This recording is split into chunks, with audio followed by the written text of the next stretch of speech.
पंचतंत्र के मित्र भेद में हम सेवक और स्वामी इनके आपसी संबंध के विषय में, उनके गुण, उनके अवगुण या उनकी जो गुणों को पहचानने की शक्ति है, उनके विषय में श्लोक पढ़ रहे हैं।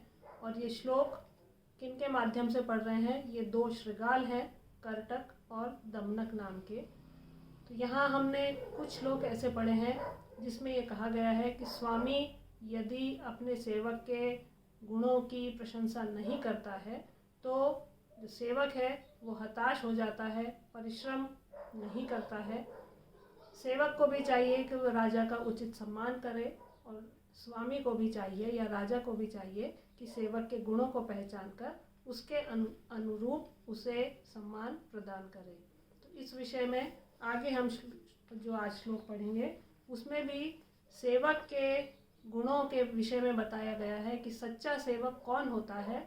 उसके विषय में पहला श्लोक है आज। राजा तुष्टो हि भृत्यानाम अर्थमात्रं प्रयच्छति ते तु सम्मान मात्रेण प्राणे अपि उपकुर्वते। राजा तुष्टो हि भृत्यानाम, राजा जब भृत्यों से, अपने सेवकों से तुष्ट होता है, प्रसन्न होता है, तब अर्थमात्रं प्रयच्छति, वो उन्हें धन प्रदान करता है। प्रसन्न होने के पश्चात उन्हें पारितोषिक रूप में धन प्रदान करता है। ते तु सम्मान मात्रेण, और सम्मान मात्र से जो संतुष्ट होने वाले सेवक हैं वे प्राणे अपि उपकुर्वते, वे अपने प्राण त्याग करके भी अपने राजा का हित करते हैं। तो राजा यदि अपने सेवकों पर अधिक प्रसन्न होता है या उनकी सेवा से प्रसन्न होकर उन्हें धन प्रदान करता है तो इस सम्मान से ही सेवक अपने प्राणों का उत्सर्ग भी राजा के लिए या अपने स्वामी के लिए कर देते हैं और इस तरह से वो अपने राजा का हित करते हैं। यह कृत्वा सुकृतं राज्ञो दुष्करं हितमुत्तमं लज्जया वक्ति नौ किंचितेन राजा सहायवान। यह कृत्वा सुकृतम, जो कृत्वा करके, सुकृतम अच्छे कार्य, राज्ञो दुष्करम, राजा के दुष्कर कार्यों को भी जो अच्छी तरह से करता है, हितमुत्तमम, वही उस राजा का हितकारी होता है। वही सेवक, सेवक के विषय में हम बात कर रहे हैं यहाँ पर, कि जो अपने स्वामी के कठिन से कठिन कार्य को भी अच्छी तरह से कर लेता है, वही वास्तव में राजा का सच्चा हितकारी होता है। लज्जया वक्ति, और लज्जा के कारण जो इस बात को किसी के सामने नहीं कहता है, न वक्ति, नहीं कहता है, गुप्त रखता है। किंचितेन राजा सहायवान, वही राजा का सच्चा सहायक होता है। तो किंचितेन, कुछ भी होने पर सेवक अपनी बात को या राजा की जो गुप्त बात है उसे किसी के सामने व्यक्त नहीं करता है और राजा के कठिन से कठिन कार्यों को भी जो सरलता से कर देता है, वही राजा का सच्चा हितकारी भी होता है और वही राजा का सच्चा सहायक भी होता है। तो सेवक के विषय में हम उसके गुणों के बारे में या सच्चा सेवक कौन होता है उसके विषय में हम यहाँ पर पढ़ रहे हैं। तो बहुत से इसके विषय में श्लोक हैं, जो प्रमुख श्लोक हैं, हम उन्हीं का यहाँ पर अध्ययन कर रहे हैं।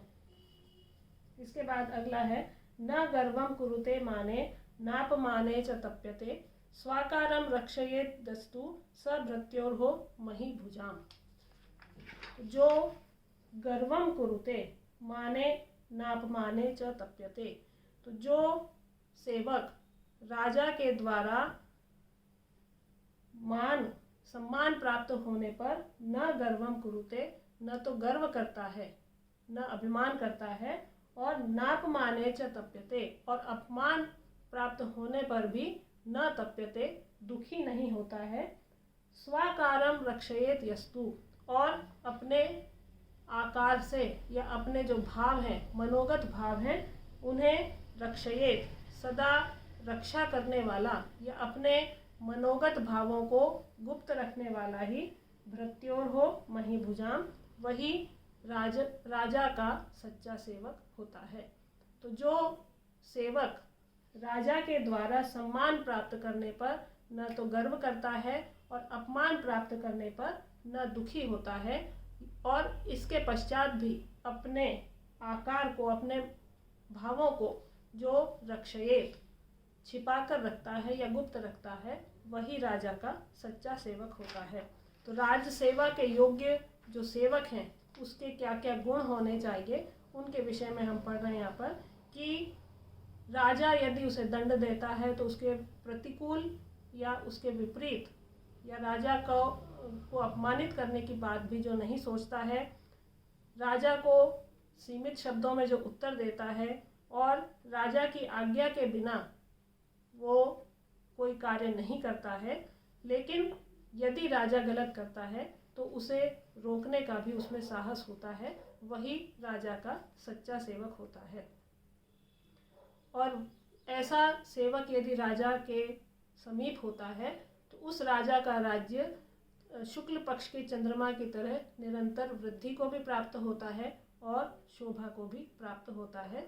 तो यहाँ दमनक जो शृगाल है वो अपने स्वामी पिंगलक को ये सारी बातें कह रहा है। और क्यों कह रहा है?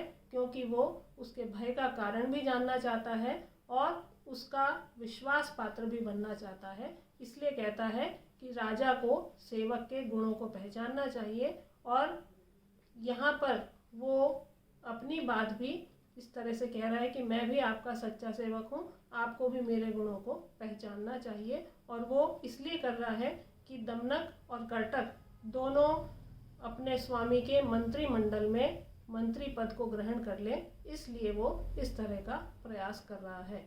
इसके माध्यम से राजा के गुण और सेवक के गुण, सच्चा स्वामी कैसा होना चाहिए और सच्चा सेवक कैसा होना चाहिए, इसके विषय में हम श्लोकों का अध्ययन कर रहे हैं।